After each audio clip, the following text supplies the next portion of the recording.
Hadirat-Mu memenuhiku, hadirat kudus-Mu penuhi bait-Mu, dan ku tersungkur menyembah-Mu. Yang ku nampak hanya kemuliaan hadirat-Mu, hadirat memenuhiku, hadirat kudus-Mu penuhi bait-Mu, dan ku tersungkur menyembah. Yang ku nampak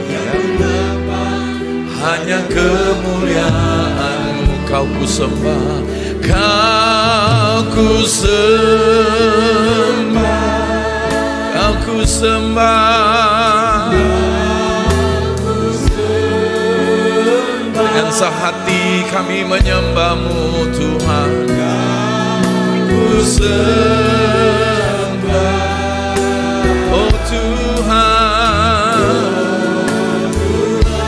Mari angkat suaramu, Kau ku sembah Tuhan. Oh, Kau ku sembah Yesus.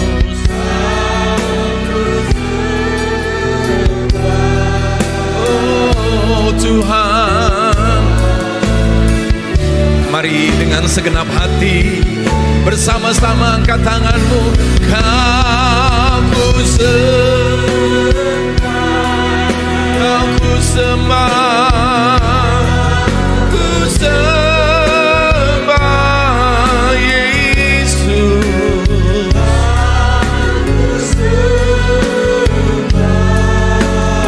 Oh Tuhan,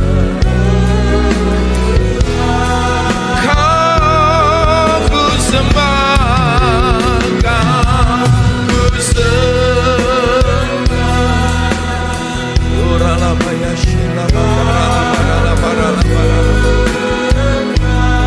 Kau ku sembah, Kau ku sembah. Oh Tuhan, Kau ku sembah, oh Tuhan, Kau ku sembah. Oh Tuhan, oh Tuhan. Mari bersama-sama katakan, Kau ku sembah, Kau ku sembah. Oh Yesus, oh Yesus.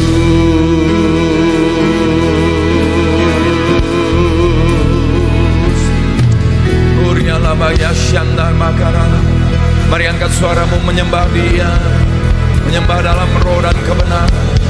Kami datang menyembah-Mu Tuhan Yesus. Haleluya.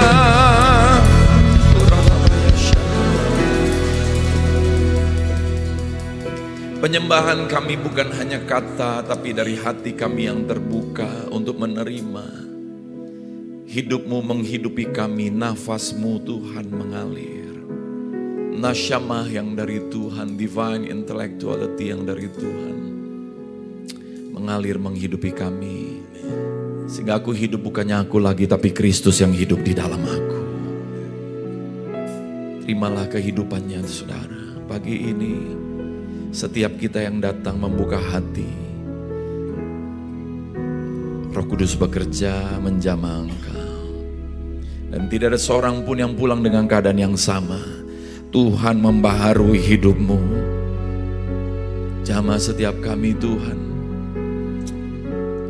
Bagi kami yang memiliki pergumulan, Tuhan mengangkat setiap beban yang ada dalam pundak kami. Dan Tuhan berikan kelegaan bagi setiap kami semuanya.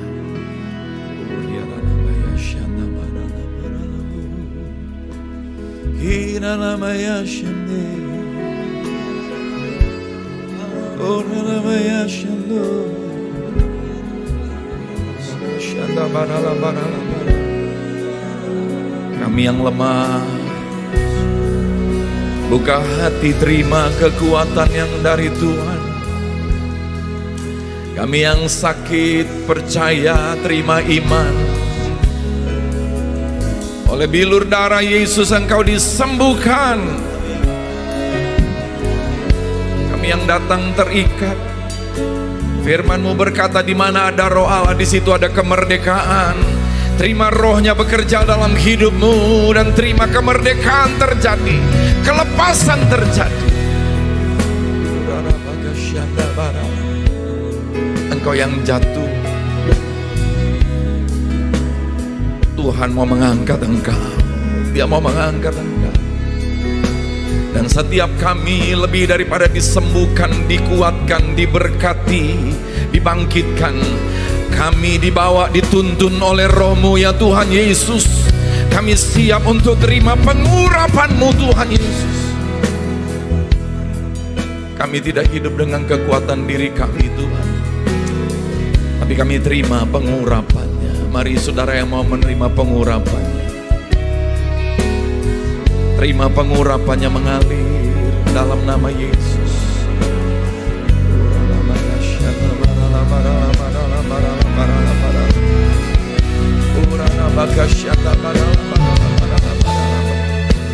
Terima pengurapan-Nya atas setiap pribadi dalam nama Yesus. Pengurapan-Nya melepaskan engkau dari belenggu-belenggu. Haleluya.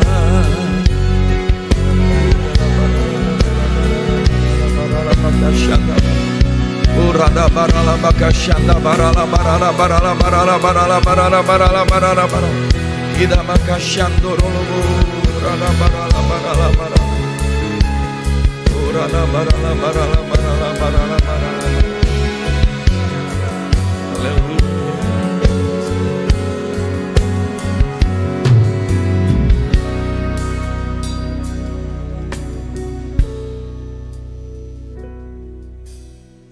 Hati kami adalah tanah yang subur untuk menerima benih yang terbaik, yaitu firman Kristus.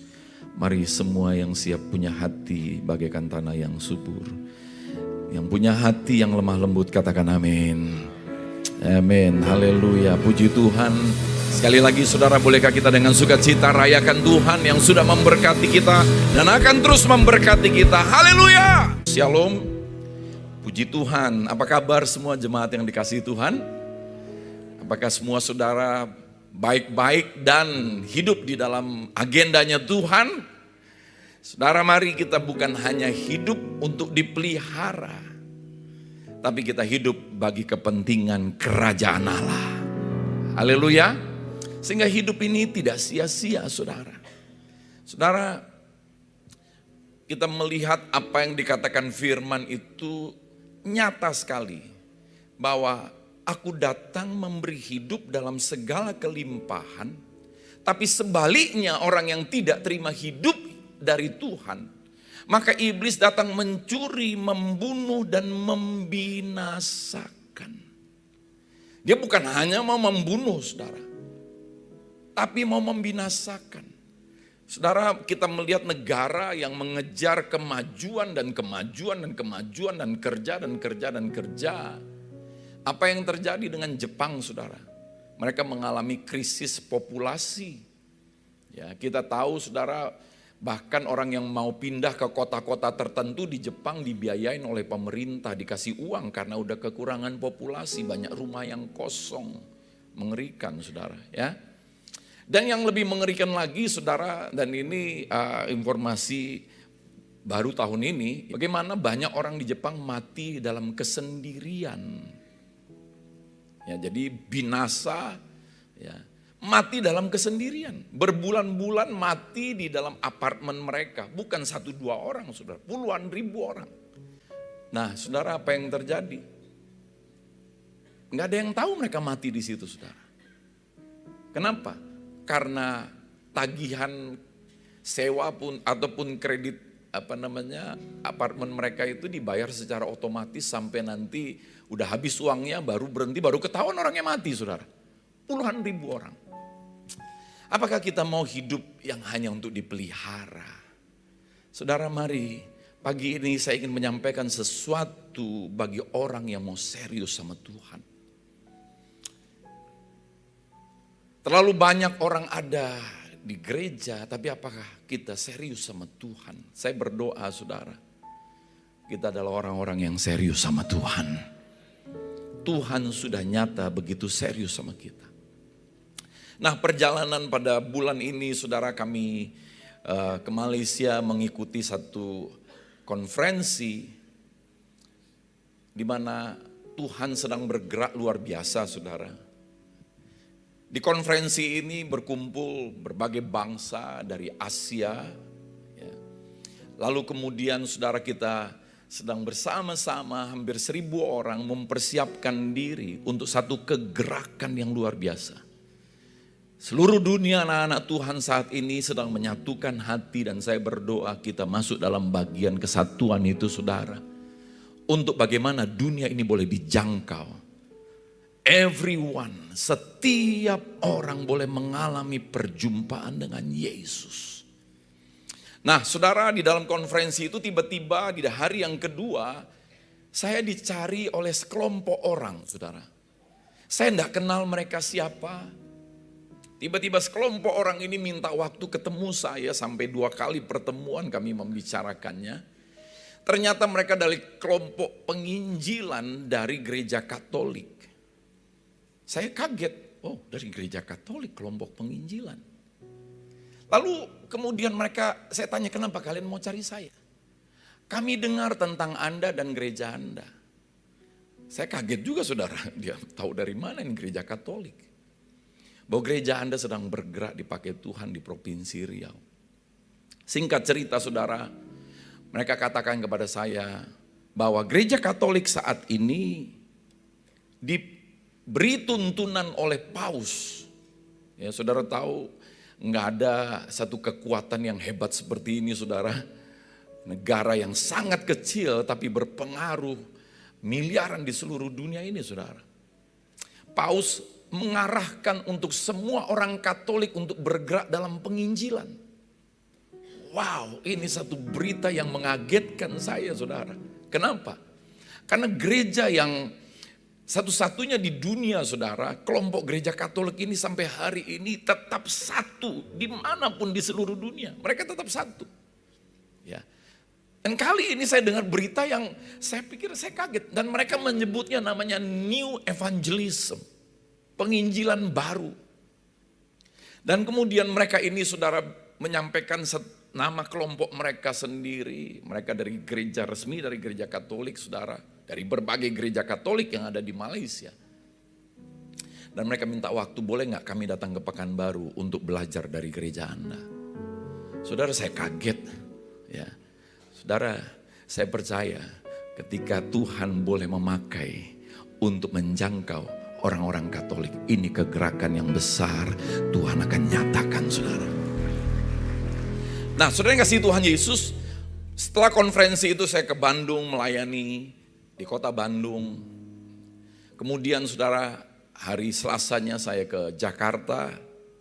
Kami bersama-sama dalam Empower 21, kita bersyukur 200 orang dari kota Pekanbaru, dari gereja kita ini, saudara, boleh ikut bersama-sama menerima api kegerakan Tuhan. We are not just talking about revival, but the movement of God. Kita nggak hanya bicara tentang kebangunan rohani, saudara. Tapi bagaimana kegerakan Tuhan ini yang luar biasa. Dan saudara, ini bukan sesuatu cerita omong kosong. Mulai dari 11 murid Yesus yang terima pengurapan. Hari ini kita bisa ada di sini, saudara. Itu pekerjaan Roh Kudus.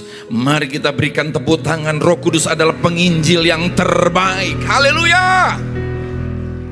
Nah, saudara, di dalam konferensi ini, saudara, saya bersyukur Pastor Billy Wilson, pendiri daripada gerakan Empower 21. Empower 21 ini udah bergerak di seluruh dunia, saudara, menjangkau jutaan orang. Dan kegerakan Empower 21 ini, saudara, terkonek bersama-sama dengan gembala pembina kita Pak Niko. Dan yang luar biasa pendirinya adalah Pastor Billy Wilson. Di dalam pembukaan Empower 21, Pastor Billy Wilson bersaksi bagaimana ketika dia ditumpangkan tangan oleh seorang hamba Tuhan di satu gereja di mana dia masih usia belasan tahun, saudara. Lalu di situ dia dinubuatkan, engkau akan pergi untuk menjadi saksi, memberitakan Injil ke seluruh dunia. Saudara, waktu itu dia masih berumur mungkin sekitar 16 tahun, saudara. Dia saksikan ini di hadapan 11.000 delegasi dari 128 negara. Saudara, peserta-peserta yang bisa ikut di Empower 21 ini mengalami sesuatu yang dari China itu delegasi termasuk besar. Mereka itu sudah dibagi untuk berangkat dari berbagai bandara. Kenapa? Karena kalau ketahuan mereka ikut acara ini, saudara, seperti acara-acara seperti ini, mereka akan ditangkap dan dipenjara. Dan ternyata benar, ada satu kelompok 50 orang ketahuan, saudara, mereka nggak boleh terbang. Dan menurut informasinya mereka dipenjara, saudara. Dan dari orang-orang ini dibuka data di komputer mereka, siapa-siapa saja yang berangkat. Jadi peserta yang akan pulang dari Indonesia ke China itu berada dalam ancaman. Saya belum tahu beritanya karena baru kemarin hari Jumat malam selesai acaranya. Jadi hari Sabtu mereka baru pulang, saya nggak tahu bagaimana beritanya. Saudara, kita ada di belahan Asia ini, menurut data yang disampaikan di dalam Empower 21 ini adalah daerah yang terbanyak penganiayaan atas orang-orang Kristen. Di seluruh dunia Asia, daerah benua yang paling banyak penganiayaan terhadap gereja Tuhan, terhadap umat Tuhan. Tapi kabar baiknya, Asia saat ini sedang dilawat oleh Tuhan. Terbanyak pertumbuhan kekristenan di Asia. Mari kita sambut dengan penuh sukacita. Haleluya. Nah, saudara, Pastor Billy Wilson menyaksikan, saudara, akhirnya dia diutus Tuhan keluar Amerika kira-kira umur 18-19 tahun, saudara. Dan saudara tahu, ternyata perjalanan misi dia pertama kali dalam hidupnya itu, dia ceritain, saudara, dia masih fasih menyebut Pekanbaru. Dia sebutkan Pekanbaru. Dan itu kemana, saudara? Itu di gereja kita tahun 1984, saudara. Ternyata dari sejak dulu Tuhan sudah merancangkan satu karya yang indah di dalam wadah kita. Mari kita bersukacita bersama-sama. Haleluya. Dan saudara, di hari terakhir tadinya semua peserta berharap mereka akan mendapatkan penumpangan tangan, diurapi, saudara. Ternyata karena waktunya sudah mepet dan itu Jumat malam, saudara, akhirnya hanya didoakan secara bersama-sama saja. Tapi saya bersyukur, saudara, saya secara khusus ada di ruangan VIP ditumpangin tangan oleh Pastor Billy Wilson sendiri, saudara. Dan saya membawa pengurapan itu bagi semua pelayan dan jemaat Tuhan yang ada di Pekanbaru dan di Provinsi Riau. Mari semua kita bersukacita, saudara. Pengurapan Tuhan akan terus dialirkan dalam gereja ini. Haleluya. Kita akan melihat bagaimana Tuhan menuntun kita untuk memasuki tahap di mana menjadi gereja Tuhan, menjadi pribadi yang betul-betul bukan hanya menerima pengurapan, menyadari pengurapan itu, dan bahkan, saudara, engkau hidup di dalam pengurapan itu. Saudara yang kasih Tuhan Yesus, menjadi pengikut Kristus, menjadi orang yang mengaku Kristen, kita mendapatkan kehormatan yang luar biasa. Apa kehormatan yang Tuhan berikan kepada kita, saudara? Kita diberikan pengurapan. Saudara siap untuk terima pengurapan? The power of anointing. Mari Bapak Ibu Saudara yang kasih Tuhan Yesus, kita melihat Yesus menyatakan kerajaan Allah seumpama ada 10 wanita. Ya, di dalam kitab Matius 25, saudara, diceritakan ya 10 gadis. Nah, gadis ini berbicara tentang mempelai wanita. semua orang percaya masuk dalam kelompok mempelai wanita. Ini enggak berbicara tentang gender daripada manusia, saudara, pria atau wanita. Yesus dinyatakan sebagai mempelai pria. Kita dinikahkan. Nah, ini bukan bicara kehidupan jasmani, saudara. Sekali lagi, ketahuilah saudara, kita adalah makhluk roh. Yang percaya katakan amin. Wah, kalau nggak percaya repot ya saudara. Nah, apa yang terjadi dengan 10 gadis ini saudara? 5 diantaranya bodoh dan 5 diantaranya bijaksana. Apa yang terjadi dengan yang bodoh? Yang bodoh membawa pelitanya tetapi tidak membawa minyak. Dan apa yang terjadi dengan wanita yang bijaksana, gadis yang bijaksana? Dia membawa pelitanya dan juga membawa minyak dalam buli-buli itu. Dan kita tahu kisahnya kemudian saudara, ketika sang mempelai pria itu datang, ternyata gadis-gadis yang bodoh ini tidak punya pelita yang menyala. Sehingga apa yang terjadi saudara, dia nggak punya minyak, dia pergi untuk membeli minyak. Ternyata waktu dia kembali, pintu sudah tertutup. Ya. Ada banyak orang dalam hidup ini saudara, sibuk untuk membeli perkara-perkara jasmani. Mereka lupa untuk mempersiapkan minyak supaya pelitanya tetap menyala. Saudara yang kasih Tuhan Yesus, kita sudah melihat fakta nyata ketika orang hanya berfokus kepada perkara jasmani. Kurang apa Jepang, negara yang disebut maju, mereka punya value. Mereka punya nilai-nilai yang tinggi saudara. Sopan santun, hormatnya, ketertibannya, kebersihannya. Luar biasa. Ya kita setuju itu hal yang baik. Tetapi ada value yang jauh lebih tinggi. Adalah value kerajaan Allah. Ketika kita hanya punya value kehidupan manusiawi. Dan kita tidak punya value kerajaan Allah. Kehidupan itu menuju kepada kebinasaan. Saudara, nyata binasa. Bagaimana populasi semakin lama makin berkurang, makin hilang saudara. Nyata binasa, matinya pun sendiri. Saudara, mari. Apakah saudara punya hati hari ini? Terlalu banyak orang hanya datang ke gereja menjadi orang Kristen. Tetapi hari ini dengarkan pesan ini saudara. Dengarkan ini saudara. Kalau kita tidak mau dipakai Tuhan, nggak ada status quo, iblis akan pakai kita. Ya. Sekali ulangnya sekali lagi saudara, kalau kita tidak mau dipakai Tuhan, iblis akan pakai kita. Salah satu cara iblis pakai kita dengan cara bagaimana? Kita nggak tertarik untuk minyak urapan itu, kita nggak tertarik untuk dipakai Tuhan.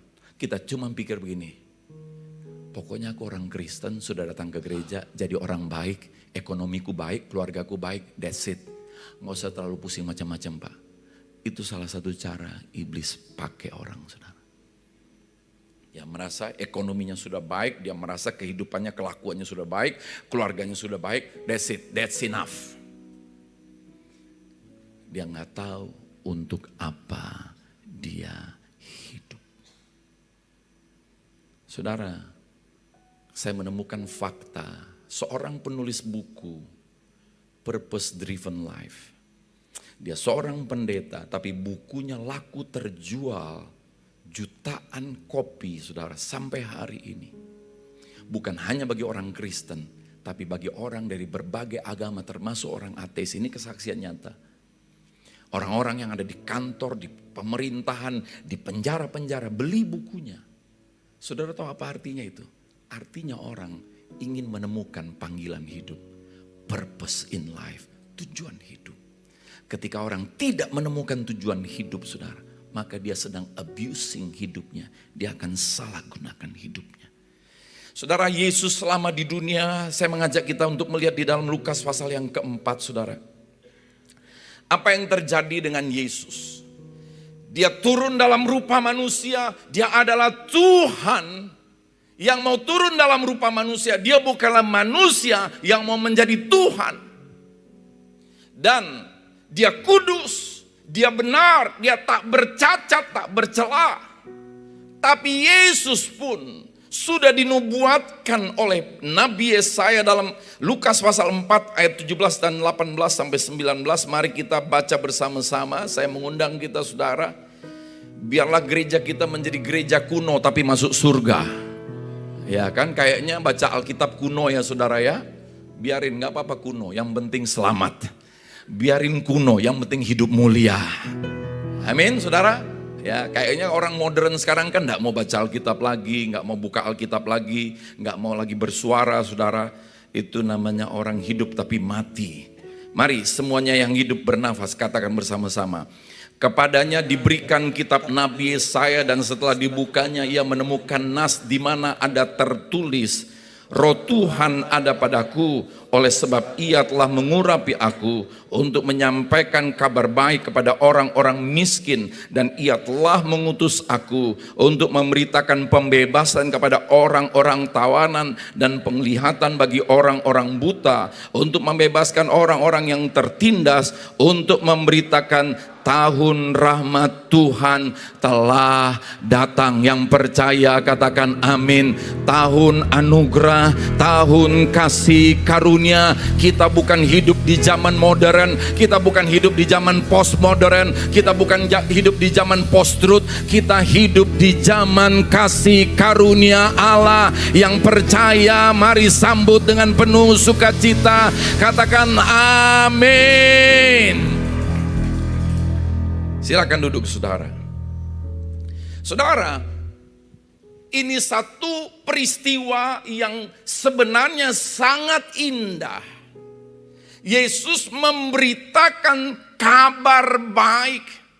Yesus memberitakan Injil, dalam bahasa Inggrisnya the gospel.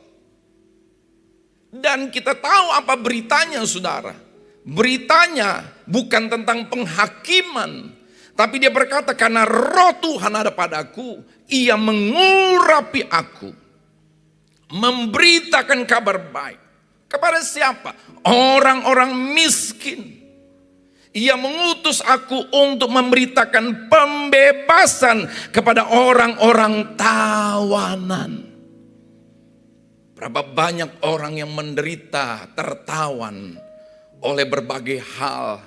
Ditawan oleh perasaan, ditawan oleh kekecewaan, kebencian, amarah, dengki, ditawan oleh daging, keinginan mata, keinginan daging, ditawan oleh dunia ini, bahkan ditawan oleh iblis. Itu orang-orang menderita. Saudara, Yesus memberitakan penglihatan bagi orang-orang buta dan membebaskan orang-orang tertindas.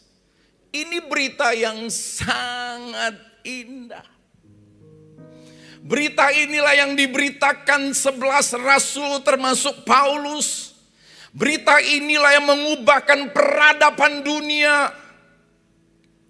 Berita inilah saudara yang membuat kita ada di sini hari ini. Bahkan saya mau katakan kepada saudara hari ini, berita inilah yang menjadi pengharapan kita di tengah dunia yang semakin gelap ini. Tapi kemuliaan Tuhan kekal selama-lamanya. Kemuliaan Tuhan tidak bisa dikalahkan oleh kegelapan dunia ini saudara. Seberapa gelap pun dunia ini, seberapa jahat pun dunia ini, seberapa sesat pun dunia ini, kemuliaan Tuhan tetap tersedia, kemuliaan Tuhan tetap diberikan. Mari kita menjadi gereja yang membuka diri untuk menerima pengurapannya, kemuliaannya. Katakan amin saudara. Tapi apa yang terjadi saudara? Ini ada kejadian yang mengerikan. Justru berita baik ini yang pada awalnya mereka excited. Pada awalnya mereka kagum. Tapi ujungnya karena berita ini, Yesus dibawa naik ke atas gunung, hendak dilempar dari gunung. Saya bisa bayangkan enggak? Orang yang gak punya kesalahan, yang kudus ini saudara, yang benar ini, yang baik ini. Dibawa ke atas gunung hendak dilempar karena memberitakan yang tadi disebutkan ini. Artinya apa? Iblis mencoba menghentikan pengurapan itu. Iblis mencoba menghentikan supaya jangan ada orang yang tertawan dibebaskan. Supaya jangan ada orang buta yang dicelikkan. Supaya jangan ada orang miskin yang diberkati. Iblis ingin menghentikan tahun rahmat Tuhan ini. Tapi ketahuilah saudara, iblis sudah gagal. Iblis sudah dikalahkan. Yang percaya katakan amin saudara. Nah saudara yang kasih Tuhan Yesus, Roh Allah ada padaku. Kekristenan itu bukan tentang agama dan ritual, tapi tentang manusia dikembalikan kepada kodrat ilahi. Kodrat kita tidak sama dengan binatang.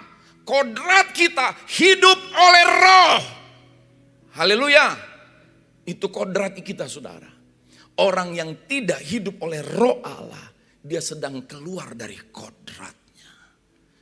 Makanya dia bisa ditawan, dia dibutakan, dia dibunuh, dia dibinasakan saudara. Maka kita mau dibawa kepada kodratnya kembali. Roh Allah ada padaku. Ngapain roh ini? Mengurapi aku. Ketika Saul diurapi menjadi raja, maka kemudian apa yang terjadi saudara? Dia boleh dipakai luar biasa. Tapi kemudian dia menyimpang dari jalan Tuhan. Pengurapan itu dicabut. Oh, hilang sudah. Hilang. Kemudian Tuhan pilih raja yang baru. Samuel berada di bawah ancaman kalau ketahuan dia mengurapi ada raja lain. Padahal waktu itu masih ada raja yang namanya Saul. Tapi urapan sudah diambil daripada Saul. Saudara tahu apa yang terjadi dengan Saul ketika urapan diambil daripada dia? Roh Allah tidak lagi berkuasa atas dia. Roh setan yang berkuasa atas dia. Saya mau katakan kepada saudara, jangan pernah percaya dalam hidup ini di alam roh itu status quo. Oh aku nggak hidup oleh roh Allah, tapi aku juga nggak hidup oleh roh setan. Nggak ada, there's no such thing like that. If you don't live by the Spirit of God, the spirit of the evil yang akan masuk. Saudara, roh-roh setan ini bukan langsung membuat kita seperti orang yang kesetanan, yang terlihat kesetanan. Roh-roh setan ini akan membuat manusia hanya mengejar kebaikan dan kelimpahan dan kemuliaan diri. Saudara lihat, kemajuan dunia ini semua mengarah kepada apa? Perhatikan ini. Kepada kemuliaan manusia, bukan kepada kemuliaan Tuhan. Kita bersyukur ada di gereja, di tempat ini bukan manusia yang dimuliakan, tapi Tuhan yang dimuliakan. Amin saudara. Bukan manusia, kita semuanya adalah orang-orang yang berdosa, yang membuka hati untuk dikuduskan dan dilayakkan untuk terima roh Allah mengurapi kita. Saudara, kemudian Samuel mencari raja, kemudian Isai menunjukkan anak-anaknya yang hebat-hebat. Samuel pikir, ini mungkin, ternyata enggak. Ini mungkin, ternyata enggak. Sampai Tuhan ngomong. Di dalam 1 Samuel 16 ayat yang ke-7. Tuhan berfirman kepada Samuel, janganlah pandang parasnya atau perawakannya tinggi. Sebab aku telah menolaknya, bukan yang dilihat manusia, yang dilihat Allah. Manusia melihat apa yang di depan mata, tetapi Tuhan melihat hati. Ini berbicara tentang Saul saudara, yang tadinya mereka ngelihat perawakan, bukan ngelihat hati. Tuhan melihat hati manusia. Tapi Alkitab berkata, apa yang ada dalam hati manusia? Hati manusia licik. Saudara tahu salah satu bentuk kelicikan hati manusia? Merasa dirinya baik-baik saja. Dia jauh dari Tuhan, tapi dia nggak tahu dia jauh dari Tuhan. Saudara, Kelicikan hati manusia membuat manusia tidak sadar. Dia sedang ditipu oleh hatinya sendiri. Nah saudara, kemudian Samuel tanya, masih ada gak anakmu? Oh ada. Saya bisa bayangkan. Ternyata Daud itu anak yang tidak diperhitungkan. Hari ini dengar saudara, mungkin kau merasa engkau tidak diperhitungkan oleh keluargamu. Mungkin kau gak diperhitungkan oleh lingkunganmu. Mungkin kau gak diperhitungkan oleh orang lain. Tapi hari ini setiap pribadimu, apapun keadaanmu, berharga di mata Tuhan. Haleluya. Saudara yang kasih Tuhan Yesus. Lalu kemudian ditemukanlah yang namanya Daud. Nah saudara, mari saya mengajak kita untuk melihat kemudian Daud diurapi saudara oleh Samuel. Diambil minyak, dituangkan di atas kepalanya. Saudara, apa yang terjadi dengan Daud?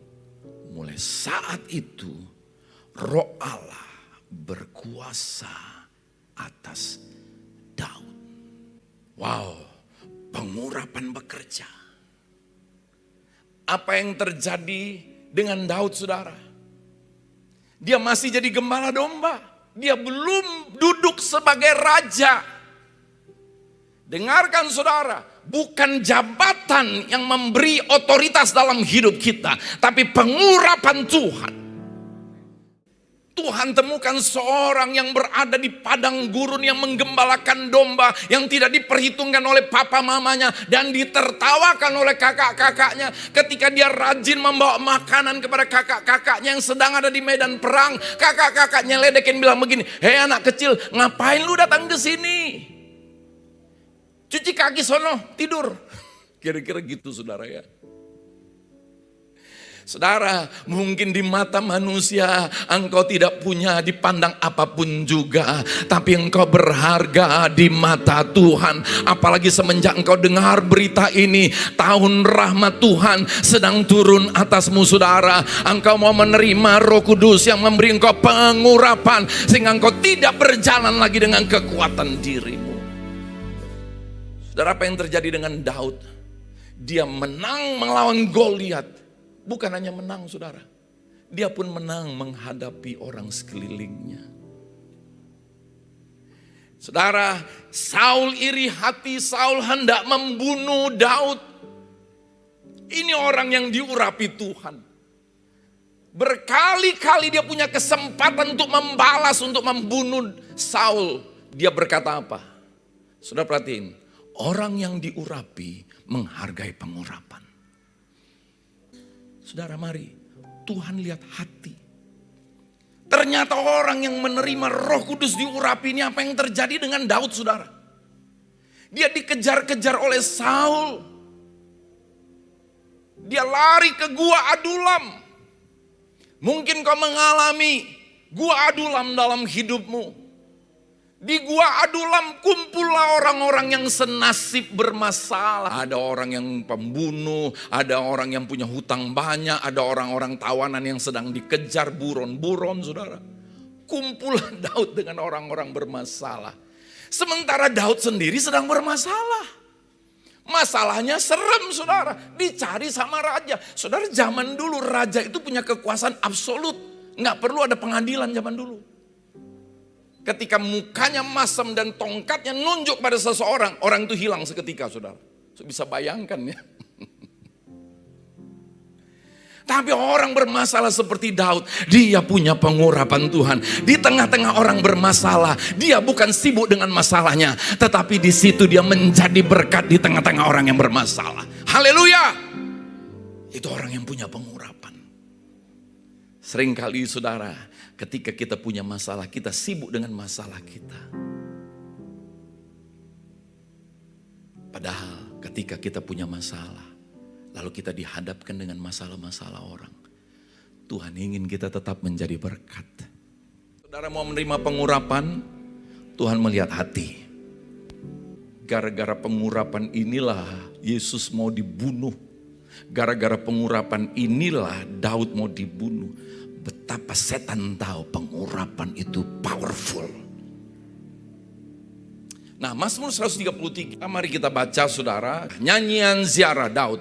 Sungguh alangkah baiknya dan indahnya apabila saudara-saudara diam bersama dengan rukun, seperti minyak yang baik di atas kepala, meleleh ke janggut, yang meleleh ke janggut Harun dan ke leher jubahnya. Seperti embun gunung Hermon yang turun ke atas gunung Sion, sebab kesanalah Tuhan memerintahkan berkat kehidupan untuk selama-lamanya. Yang mau Tuhan perintahkan berkat dalam hidupmu, sambut dengan penuh sukacita, katakan amin. Berkat apa? Kehidupan. Bukan hanya kehidupan 120 tahun di dunia, bukan hanya kehidupan jasmani yang sehat, bukan hanya kehidupan jasmani yang diberkati, tapi kehidupan selama-lamanya, kehidupan kekal. Sejak di bumi kita udah hidup dengan pengurapan, kita hidup dalam kuasa kemenangan, dan kita hidup dalam kekekalan mulai sejak di bumi ini sampai selama-lamanya. Yang mau dan percaya katakan amin. Sungguh alangkah baiknya, indahnya bila saudara semua hidup rukun bersama. Sungguh alangkah baiknya, sungguh alangkah indahnya, bila saudara semua hidup rukun bersama. Seperti apa? Seperti minyak di kepala Harun dan ke janggut dan jubahnya turun, seperti embun di bukit Hermon mengalir ke bukit Sion. Sebab kesanalah Allah memerintah agar berkat-berkatnya tercurah. Hidup selama seperti minyak di kepala Harun dan ke janggut dan jubahnya turun, seperti embun di bukit Hermon mengalir ke bukit Sion. Sebab kesanalah Allah akan berkat-berkatnya serta memberikan anugerah hidup selama-lamanya, serta memberikan anugerah. Sekali lagi nyanyikan, terima, serta memberikan anugerah hidup selama-lamanya. Amin. Saudara, pengurapan itu didapat ketika hati kita rindu. Yang kedua, ketika kita hidup dalam kerukunan. Pendapat boleh beda, tapi hidup dalam kerukunan. Suami istri hidup dalam kerukunan. Orang tua dan anak hidup dalam kerukunan. Di tengah persahabatan kita hidup dalam kerukunan. Membawa kasih Kristus, membawa terang Kristus. Bukan sibuk dengan mencari pertentangan. Kita bukan menjadi gereja yang ada di YouTube yang sibuk nyerang sana sini, saudara.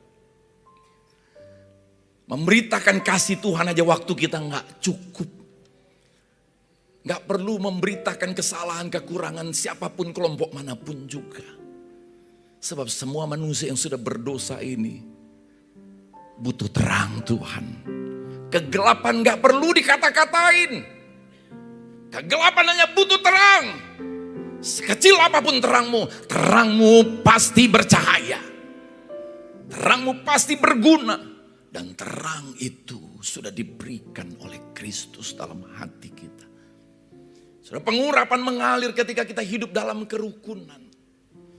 Dan pengurapan mengalir dalam struktur. Dari kepala ke janggut ke jubah. Saudara lihat apa yang terjadi di dunia? Dunia sedang mencoba menghancurkan struktur. Struktur apa yang dihancurkan? Struktur keluarga. Saudara, dunia sedang menghancurkan struktur keluarga. Makanya tentang gender pun diserang. Negara-negara mulai mengesahkan peraturan seorang anak yang lahir tidak boleh ditentukan gendernya oleh dokter, oleh orang tuanya. Tapi anak itu sendiri boleh menentukan gendernya setelah dia usia 12 tahun ke atas. Saudara lihat, mengerikan saudara. Tuhan sudah tidak lagi punya otoritas menentukan bahwa dia pria, dia wanita. Manusia mengambil otoritas Tuhan. Ketika kita tidak hidup di bawah pengurapan, berarti kita tidak hidup di bawah otoritas Tuhan. Kita sedang hidup di bawah otoritas diri kita sendiri. Kita membahayakan diri kita. Saudara, struktur rohani pun dihancurkan. Kenapa pengurapan Saul dicabut? Dia merusak struktur rohani. Ketika dia menantikan sang imam belum datang-datang. Bahasa kerennya manusia inisiatif. Dia berinisiatif membakar korban yang bukan tugasnya, saudara. Saudara, di gereja ini kita belajar. Anak, hargailah otoritas orang tuamu. Pengusaha, hargailah otoritas pemerintah. Kita semuanya menjadi jemaat, mau saudara kaum profesi, hargai otoritas hamba-hamba Tuhan. Di gereja ini saudara, otoritas daripada Tuhan harus dinyatakan. Kita gak mau di keluarga kita orang semena-mena, semau-maunya aja. Ya betul, anak disayang oleh papa, tapi bukan berarti papa tidak boleh tegur anak. Yang betul anak disayang papa, tapi bukan berarti anak bisa kapan saja pulang, kapan saja pergi. Di gereja ini saudara, dan bukan hanya gereja ini, mestinya semua gereja harus ada otoritas Tuhan di sana. Saya tidak perlu pakai jubah yang menakutkan saudara seperti seorang hakim di sini. Tapi kita semuanya menghargai otoritas Tuhan. Amin saudara. Kita menghargai ada otoritas gembala pembina. Saya tidak menjadi pendeta yang berdiri sendiri. Ada domba, 100 domba, udah dalam kelompok aja masih nyasar. Bagaimana kalau dia sendiri, makanya dikejar. Orang yang suka sendiri saudara, dia sedang keluar dari otoritas. Mari saudara, ini yang setan mau buat. Supaya manusia tidak lagi hidup di bawah otoritas Tuhan. Tuhan bangun struktur, ada keluarga. Ada 2 yang Tuhan bangun di dunia. Pertama, Tuhan bangun keluarga. Yang kedua, Tuhan bangun gereja. Hanya 2 ini saja. Karena dari 2 inilah lahir para pemimpin hebat. Dari 2 inilah lahir rumah sakit, lahir sekolah-sekolah, lahir pejabat-pejabat tinggi negara, lahir pengusaha-pengusaha yang membawa terang Kristus. Haleluya. Saudara, mari. Ada struktur dari kepala ke janggut ke jubah. Saya Ishak, saya gak akan berlaku seperti Abraham. Saya Yakub, saya gak akan berlaku seperti Ishak dan Abraham. Ketika kita anak, kita boleh hebat daripada orang tua kita, kita bisa lebih pintar daripada orang tua kita. Tapi papa mama kita mendapatkan tingkat kehormatan yang bisa ditandingi oleh apapun juga, kecuali Tuhan di atasnya. Amin saudara. Amin. Saudara yang kasih Tuhan Yesus, struktur di dalam keluarga rohani juga ada. Saya bukan hanya, saudara, gereja bukan hanya ngurusin, ada yang lahir kita doakan, ada yang nikah kita berkati, ada yang mati kita makamkan. Kita punya otoritas untuk membuka pintu surga. Supaya orang yang sakit disembuhkan, yang terikat oleh dosa dilepaskan, keluarga yang hancur dipulihkan, hidup yang sia-sia kembali diangkat dalam kemuliaan, dan mengalami surga sejak di bumi dan surga setelah di bumi ini. Itulah otoritas yang Tuhan berikan kepada gereja Tuhan. Kita tidak main-main dengan gereja saudara, kita serius dengan gereja. Sama seperti keluarga dibangun oleh Tuhan, gereja juga dibangun oleh Tuhan. Amin saudara. Ya. Saudara, ada banyak negara yang dibangun oleh otoritas gereja. Negara-negara di Skandinavia, itu negara-negara yang sampai hari ini benderanya salib. itu dibangun oleh otoritas gereja. Saudara tahu apa yang terjadi? Negara itu menjadi makmur, paling bahagia di dunia sampai hari ini. Walaupun memang kemakmuran dan kebahagiaan membuat manusia lupa Tuhan, lalu tinggalkan Tuhan. Memang banyaknya makin tinggalkan Tuhan. Tapi fakta menunjukkan semuanya itu diawali dari apa? Dari otoritas urapan Tuhan melalui gerejanya. Saudara, mari Tuhan sediakan berkat dari Gunung Sion ke Gunung Hermon. Saya sudah pergi ke Gunung Sion, saya sudah pergi ke Gunung Hermon. Saya sudah pergi ke Gunung Hermon dan Gunung Sion. Jaraknya ratusan kilometer. Tapi ternyata saya dibawa dalam perjalanan itu, dibuktikan betul berkat mengalir dari Gunung Hermon yang ratusan kilometer ke Gunung Sion. Kenapa? Karena dari Gunung Hermon ini mengalir aliran air. 1 kali 1 tahun mereka dapat salju, saudara. Salju ini mencair, mengalir ke sungai-sungai. Dari air inilah seluruh Israel boleh hidup. Bukan hanya Yahudi, seluruh Israel. Kami bawa rombongan ke sungai itu, saudara. Di rombongan kami ada yang sakit. Saudara tahu apa yang terjadi? Dia ambil air, dia cuci mukanya, dia naik bus, dia heran. Seketika dia sembuh. Seorang ibu. Kami pergi ke Gunung Hermon. Seorang bapak keluar dari toilet. Bapak ini umur 75 tahun. Saya sembuh. Maksudnya apa, Pak? Emang Bapak dari tadi sakit? Saya sebenarnya nggak dibolehin dokter pergi Israel, Pak. Karena di perut saya ini ada masalah, kesakitan luar biasa. Tapi saya ngotot pergi di pesawat, saya sudah kesakitan. Tapi dia pergi ke toilet di Gunung Hermon. Ke toilet di Gunung Hermon. Di toilet aja sembuh, apalagi dalam ibadah ini, saudara. Haleluya. Bapak ini bilang, saya sembuh. Dia senang, dia suka cita, saudara. Saudara, sampai hari ini sejarah membuktikan dari Gunung Hermon air mengalir menghidupi orang-orang Israel. Dan dari Gunung Sion tercurah Roh Kudus sampai hari ini. Maka orang-orang pengikut Kristus bisa tetap hidup dan terus boleh mengalami kelimpahan kehidupan dari Tuhan. Haleluya. Amin, saudara. Mari kita berdoa. Terima kasih Bapa yang baik. Aku berhenti berbicara, tapi aku tahu Roh-Mu akan terus berbicara. Penjelasan perkataan manusia terbatas, Roh-Mu tidak terbatas.